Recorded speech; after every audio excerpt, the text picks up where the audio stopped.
साथियों नमस्कार।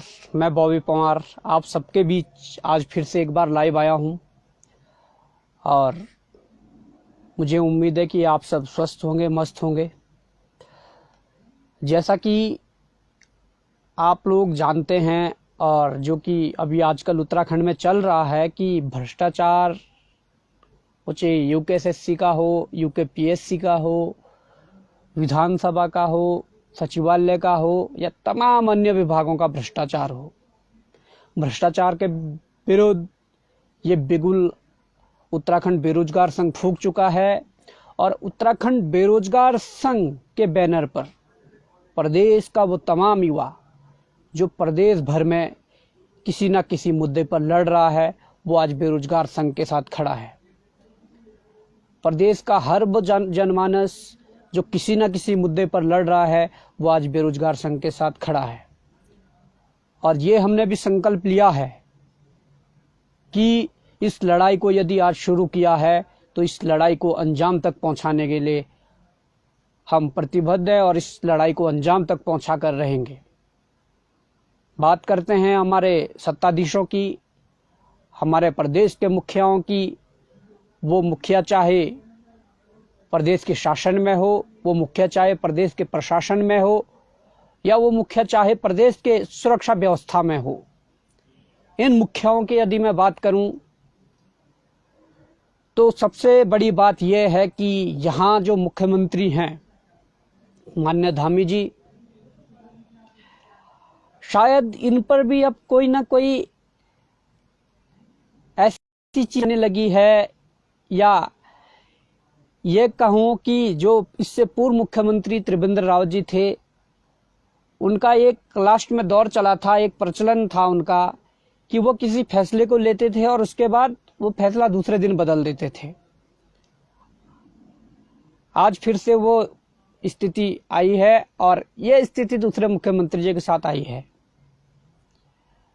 क्या मुख्यमंत्री जो कह रहे हैं कि जो मेहनत से पास हुआ है उनको नौकरी देंगे, उनको ज्वाइनिंग देंगे, ठीक है, आप दीजिए, स्वागत है, आप दीजिए, एक बार उनको नौकरी दे दीजिए। पर मेहनती है कौन और मेहनत से पास हुआ कौन? आप छांट सकते हो जिसने 10 क्वेश्चन लिए हो, जिसने किसी से 15 क्वेश्चन लिए हो, अपने मेरिट को ज्यादा बढ़ाने के लिए आप उन लोगों को यदि छांट सकते हो तो दीजिए, आप उन्हें ज्वाइनिंग दीजिए। मैं कहना चाहता हूं, पकड़ पकड़ कर लाएंगे कौन किस विधायक का आदमी है, पकड़ कर लाएंगे कौन किस मंत्री का आदमी है, एक एक को पकड़ कर लाएंगे कौन मुख्यमंत्री का आदमी है, और उसे भी पकड़ कर लाएंगे कौन जांच समिति का आदमी है। ये हम छाती ठोक के कह रहे हैं, सबूतों के साथ लाएंगे।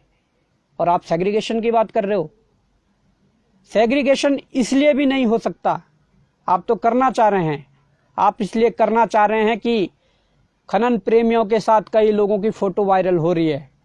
उच्च शासन में बैठे हमारे मंत्रीगण हो, मुख्यमंत्री हो, विधायक हो या अधिकारी हो, खनन प्रेमियों के साथ भी फोटो वायरल हो रही है। इसका हम क्या मतलब समझें? किन खनन माफियाओं को बचाने की बात कर रहे हैं? जिन खनन माफियाओं ने अपने खनन कारोबार के साथ इन परीक्षा में जो ये धांधली करवाई है, इसे कारोबार बना लिया। ऐसे खनन माफियाओं का भी सुपड़ा साफ होगा और उत्तराखंड की देवभूमि में देवतुल्य जनता के साथ गद्दारी करने वाले गद्दारों का भी सुपड़ा साफ होगा। वो गद्दार चाहे किसी अधिकारी कर्मचारी की पोस्ट पर बैठा हो, वो गद्दार चाहे उत्तराखंड की विधानसभा में बैठा हो, वो गद्दार चाहे उत्तराखंड की कैबिनेट में बैठा हो या उत्तराखंड के कितने भी बड़े पद पर बैठा हो, उन गद्दारों का सफाया होना जरूरी है। और उन गद्दारों का सफाया करेंगे, ये बात आप भूल दीजिए जो आप प्रत्येक दिन अपने स्टेटमेंट बदल रहे हो। हम कहना चाहेंगे कि आपने तो ठीक है कह दिया कि सेग्रीगेशन करेंगे। उत्तराखंड का हर एक युवा आपसे आज ये पूछना चाहता है कि जिन 5 परीक्षाओं को आपके पास सबूत नहीं दिए गए, जिन 5 परीक्षाओं में गड़बड़ी का कोई किसी ने आवाज नहीं उठाई, या जिन 5 परीक्षाओं की कोई बात तक नहीं की, उन परीक्षाओं को आपने निरस्त किस आधार पर किया? आज उत्तराखंड का हर एक बच्चा आपसे यह पूछना चाहता है। और जिन परीक्षाओं में 38 से अधिक गिरफ्तारियां हो चुकी है, जिस परीक्षा में 3 पालियों की परीक्षाओं में तीनों पेपर आउट पहले ही हो चुका था, जो हमें स्क्रीनशॉट मिले थे उसमें यह कहा गया था हमें कि 4 दिन पहले पेपर बाहर था, परंतु जब खुलासे हुए, जब कंपनी के माध्यम से ही पेपर बेचा गया, तो आप देख सकते हैं कि जब पेपर पैकिंग हो रहा था तब बेचा गया, तो कम से कम 20-25 दिन, 1 महीने पहले पेपर बाहर आ चुका था। कैसा सेग्रीगेशन करोगे आप? Number 1 Telegram, number 2 WhatsApp, number 3 photocopy. और वो फोटोकॉपी कितने जगह पहुंची ये पता लगा पाना भी मुश्किल है। और ऐसी फोटोकॉपी एक नहीं, सचिवालय के अंदर ही बैठकर कितने प्रतिशत लोगों ने पेपर बांटा है ये भी बता दीजिए। आप बात अगर भ्रष्टाचार को मुक्त करने की करते हैं, अगर देश के प्रधानमंत्री लाल किले की प्राचीर से कहते हैं कि हम भ्रष्टाचार मुक्त बनाएंगे देश को, और आप यहां संकल्प लेते हैं कि 2025 तक उत्तराखंड भ्रष्टाचार मुक्त होगा, तो ये नहीं चलेगा कि आप अपनों को बचाएं और दूसरों को फंसाएं। इससे भ्रष्टाचार कम नहीं होगा। भ्रष्टाचार कम होगा तो जो भ्रष्टाचारी है वो अपना है, पराया है, वो बिना देखे आप पर आपको कार्रवाई करनी है। और ठीक है, आप कह रहे हैं कि हम ये भर्ती रद्द नहीं करेंगे, इसमें गड़बड़ी हुई है, छटनी करेंगे, कर लीजिए। छटनी किसके लिए? किसके 15 लाख बचाना चाह रहे हो? किसके 18 लाख बचाना चाह रहे हो? आरोप लगेंगे और सीधे आरोप लगेंगे, और सीधे उस पर आरोप लगेंगे जो इस पर स्टेटमेंट देगा, वो प्रदेश का मुख्यमंत्री हो, प्रदेश का या प्रदेश का कोई मंत्री हो, सीधे उस पर आरोप लगेंगे कि 15 लाख या 18 लाख किसके बचाने की कोशिश कर रहे हैं। और अभी तक आपने गिरफ्तारियां क्या कर ली? आपने किसी अपने पार्टी के आदमी को उठाया, और आपके जो पार्टी के लोग हैं उनके हमारे, और हम कहना चाहते हैं वो सबूत सबके सामने सार्वजनिक करने जा रहे हैं। और जो आपने आरोपी पकड़े हैं, कुछ मामलों में मैं आपको बता दूं, आपने आरोपी तो पकड़ लिए हैं, पर उन आरोपियों के ऊपर किसका हाथ है, उसमें सबसे बड़े सरगना कौन है, वो सब आपको हम उपलब्ध करवाने वाले हैं,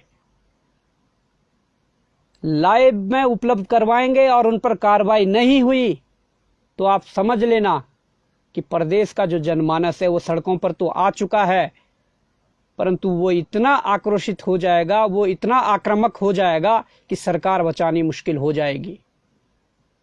और ये मैं कह देना चाहता हूं कि आप तो भर्ती को बचाने की बात कर रहे हो, आप सरकार बचाने में नाकाम हो जाओगे।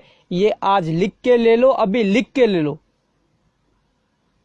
हमने 7 सितंबर को रैली की, सचिवालय कूच किया, और आपको बड़े प्यार से, बड़े लोकतांत्रिक तरीके से उस रैली का आयोजन किया गया। सचिवालय गए, वहां पर आपके जो मजिस्ट्रेट आए उनको अपना ज्ञापन दिया, और आपके नाम से ज्ञापन दिया, और कहा कि आप हमें टाइम दीजिए, 2 दिन, 3 दिन, 4 दिन में जब भी आप टाइम दोगे, हम आपसे बात करना चाहते हैं कि उत्तराखंड में भ्रष्टाचार जो चल रहा है वो उसमें और कड़ियां क्या है।